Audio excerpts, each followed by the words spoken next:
They may not be recipes to bring about world peace, but they are a start. I'm Michelle Bernstein. How many times have you and your family solved problems over food?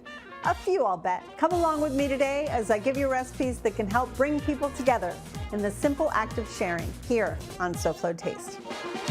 How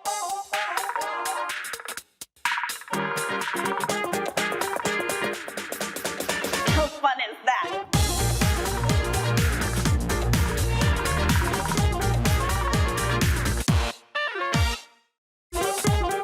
Good morning, Taste Buds. I'm Michelle Bernstein. Come on in to the Goya Kitchen at Junior Achievement of South Florida and Coconut Creek, and welcome to SoFlo Taste. Food has magical powers, one of them being the ability to bring people together. So today, I thought it would be fun to give you some of my favorite recipes for sharing. They might not bring world peace, but let's start. So let's get cooking. So the first thing we're gonna do is make a very simple meat sauce because I don't want these ingredients to be too heavily labor intensive. I just want them to be delicious.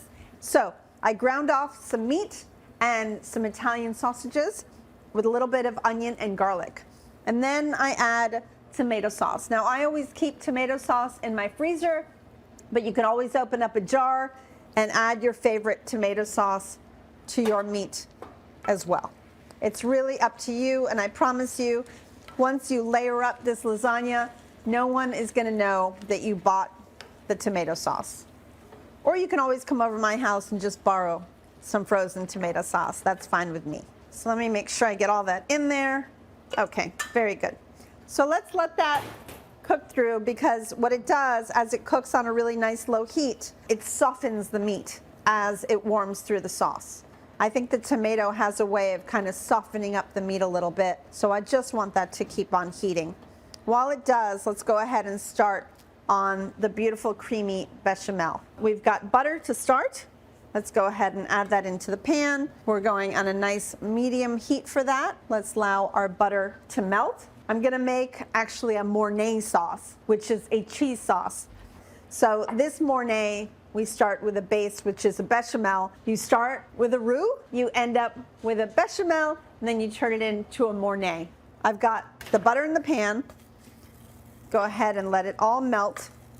And I always use unsalted butter. You never want to use salted butter when you're making something like this, because you never know how salty it might become. You want to be in control of the amount of salt that you put into your food, and you can't if you buy it already salted. All right. Adding in flour, it's always equal parts flour to butter. Now, if I wanted to, I could actually make this out of olive oil instead of butter, which is also a very delicious roux. Once that has come together, and I have kind of a nice creamy texture, I'm gonna combine chicken stock and milk in my bechamel instead of just straight milk to give it a little bit more flavor. I always heat up the stock a little bit before I add it in. Okay, once the chicken stock is mixed in really well, I'm gonna go ahead and start adding the milk until I really get to that creamy texture that I'm looking for. I don't like my bechamel to be too thick, so you'll find mine to be a little bit on the more fluid side. As I do that, let me go ahead and make sure that my meat sauce looks good and that it's not sticking to the bottom. And again, the meat is just getting more and more tender as it stews in the tomato sauce. All right, to flavor the bechamel, we're gonna add a little bit of nutmeg. This is a very traditional thing to do with bechamels, and I love the tradition. So I love that nutty kind of smell and fragrance that it gives a bechamel. All right, I'm just waiting a couple seconds for this sauce to come together and get a little bit thicker. So it'll just take me about 30 seconds for that. I'm gonna season it while I wait with a little bit of salt and a little bit of black pepper. All right, to get ready to assemble, let me show you everything I have for this beautiful lasagna. I have some beautiful fresh ricotta right here. I have sliced fresh mozzarella for the top. I actually cheat and I use oven-ready lasagna sheets. I love it. I think it's awesome and it works every single time. Let's go ahead and grab our meat sauce, which is done, and bring it over by my lasagna to make it easier to layer. And finally, let's check on our bechamel. which is thickening up very nicely at this point. I'm going to go ahead and add the Parmesan cheese to it. And as you see, it's freshly grated. I try not to use the Parmesan cheese that comes in packets that's already grated. All right, mix that in. Okay, we're ready to layer. So bring everything in close to make your life easy. So I'm going to show you one layer, and then obviously you got it, okay? And you can do this. I know you can. So what you're going to do is, I love to start with a little bit of the bechamel down on the plate, just a little bit of the meat sauce right over it, but not too much. You want every layer to be just right. If it's too much, the layers won't hold up when you cut it, okay? We're gonna go ahead and grab some lasagna sheets. So what I do is, whatever fits in perfectly, I overlap the tiniest bit, and then I just make a bit of a mess. I go ahead and crack them as I need to, right on top, put the bottom one on there. If I have a little piece, then I just grab a little piece. Not a big deal. And then I just put that in there. And then I continue. So at the top, I'll be adding a little bit of ricotta on each layer after the first main layer of the bechamel and the tomato sauce. We'll also be topping it off with a little bit of fresh mozzarella. We're gonna go ahead and cover it with a little bit of aluminum foil. I just greased one side of it. It'll only take me about 25 minutes to cook it covered, and then 10 uncovered, and this is gonna be beautiful. But before I go, and speaking of beautiful get-togethers and friends, Delaware Chicken Farm and Seafood Market want me to tell you they are making up chicken wing, shrimp, and stone crab claw platters for your holiday get-togethers. Whether it's the annual office party or you're having friends over to watch the boat parade, place an order for the holidays. Call them at 954-983-6831 today. Delaware Chicken Farm and Seafood Market is located 4191 North State Road 7 in Hollywood. Go to DelawareChicken.com, call them 954-983-6831, place an order, or go in and get inspired like I do and tell them I sent you. Okay, I'll see y'all in a few minutes. We'll see how this layers up and looks when we're done. Food for the soul, everyone. See you in a minute. Come back to SoFlo Taste from the Goya Kitchen at Junior Achievement of South Florida. How would you like to win a $500 Goya Seasoning Greetings gift card? Well, of course you would. Well, your chance awaits at local10.com. Just go to local10.com/contest to register. The Goya Seasonings Greetings winner will be chosen on January 3rd, 2024. So enter today. Just go to local10.com/contests for your chance to win Goya's Seasonings Greetings $500 gift card giveaway. Because if it's Goya, it has to be good.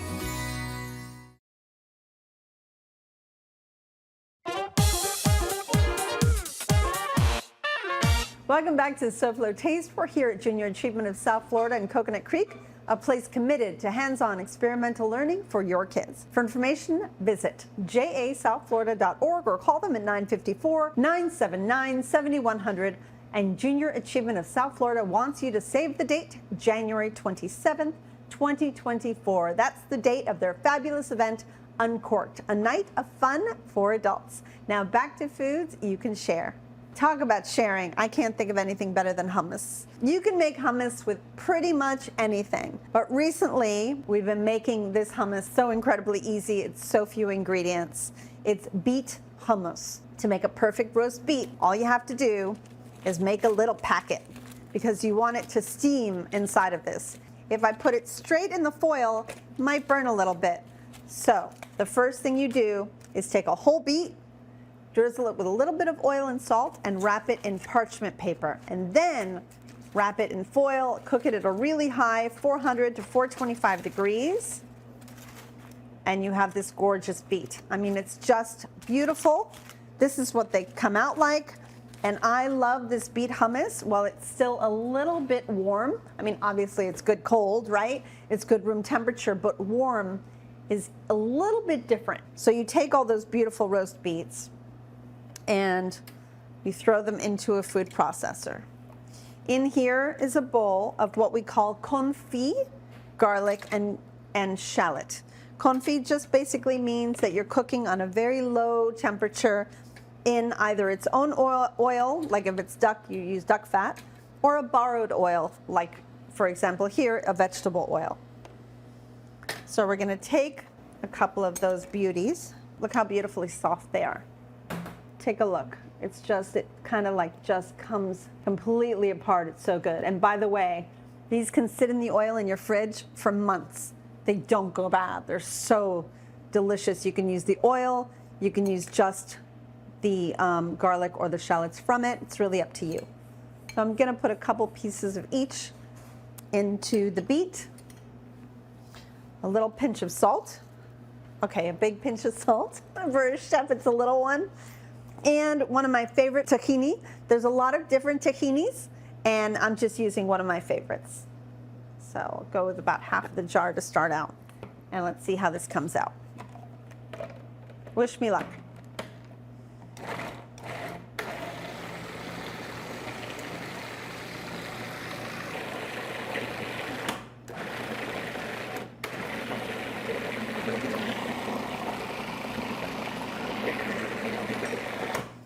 Halfway through, I like to go ahead and check out, see how I'm doing.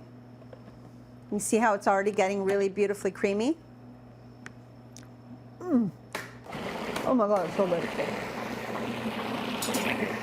It needs a little more salt.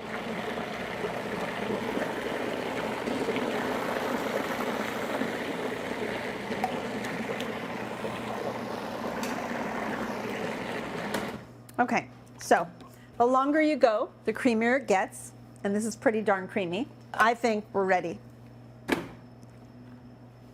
So just pour it into your favorite bowl.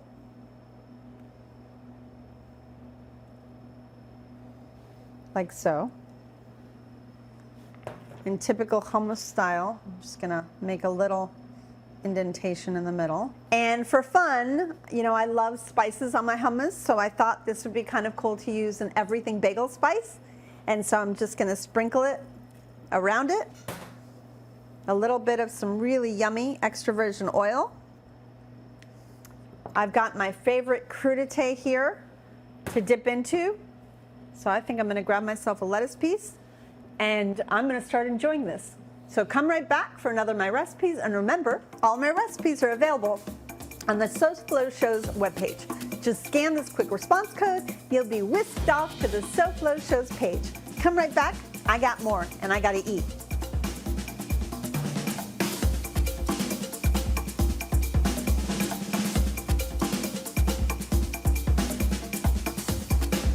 SoFlo Taste will return right after this.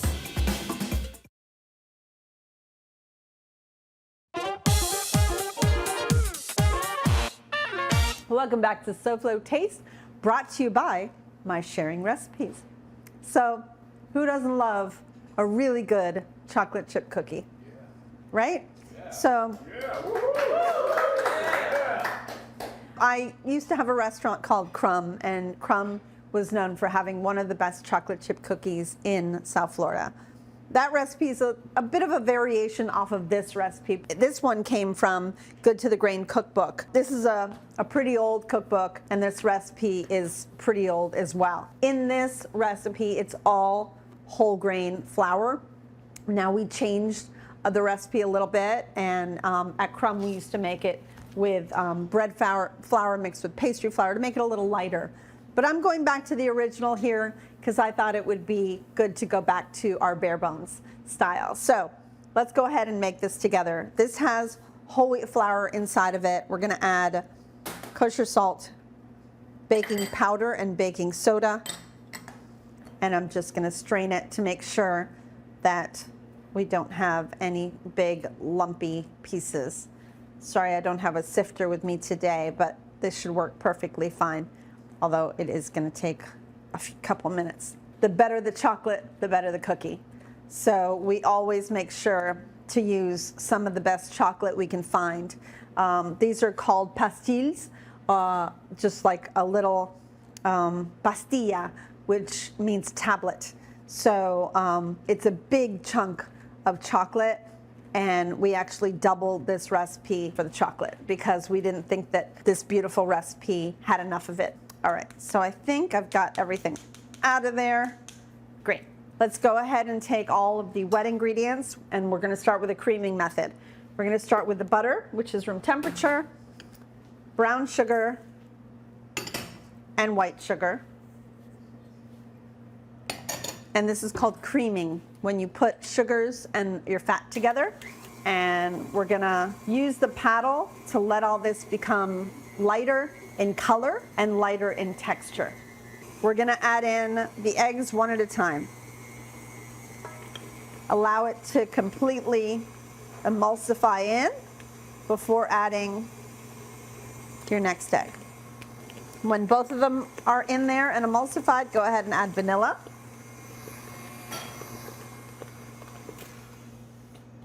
Make sure every once in a while you take a rubber spatula and you scrape down the sides. Next, we're going to go ahead and add the flour all at once.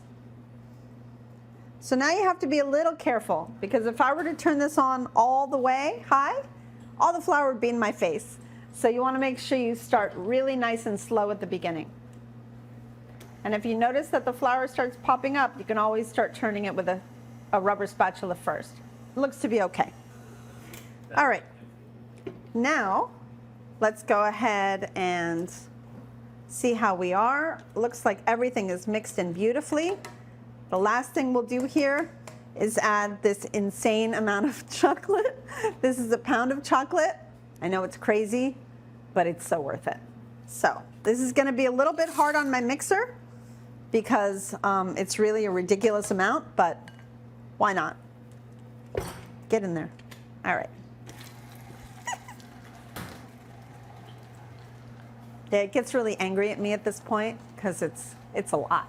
What's funny is if I don't secure the mixer at this point, it's going to start popping up and down because of all the chocolate that I add to it. It's really crazy. Okay, so we are done. It's crazy. We are done at this point with our beautiful chocolate chip cookies. There's a couple things you can do.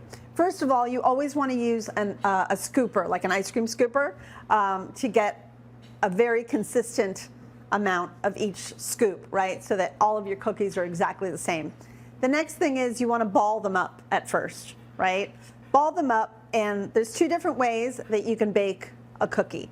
You can keep it balled up and place it down and let it bake like that, and then you get that really thick type of cookie that you see a lot in stores.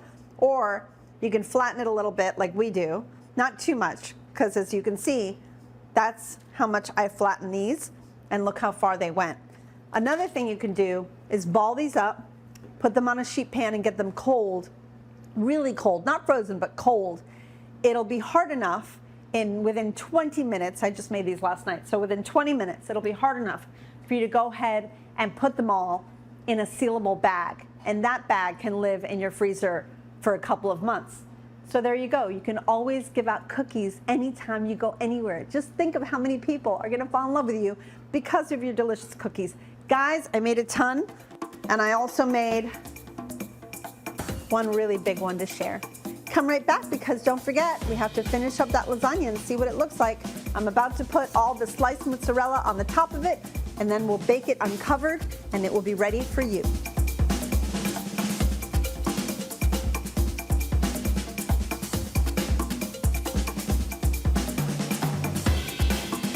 We'll see what's cooking on SoFlo Taste right after this.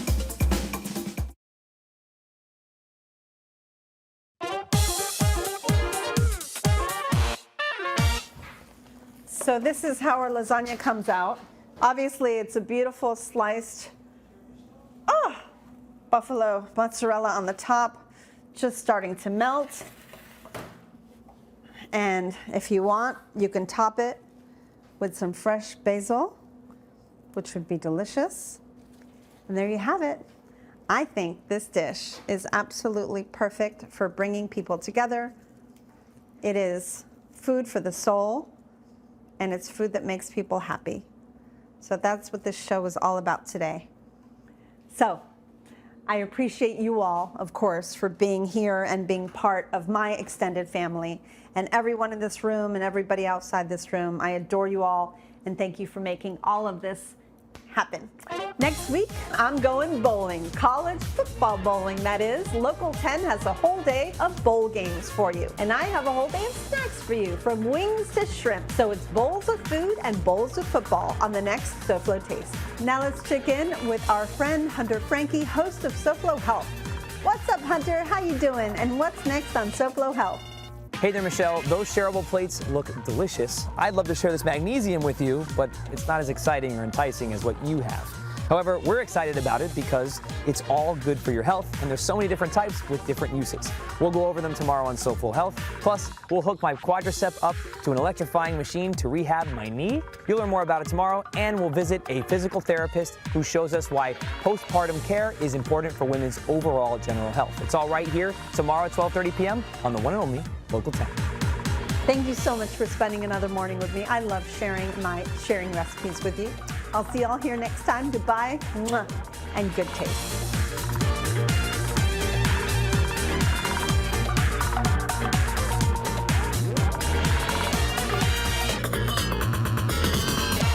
Join the Share Force.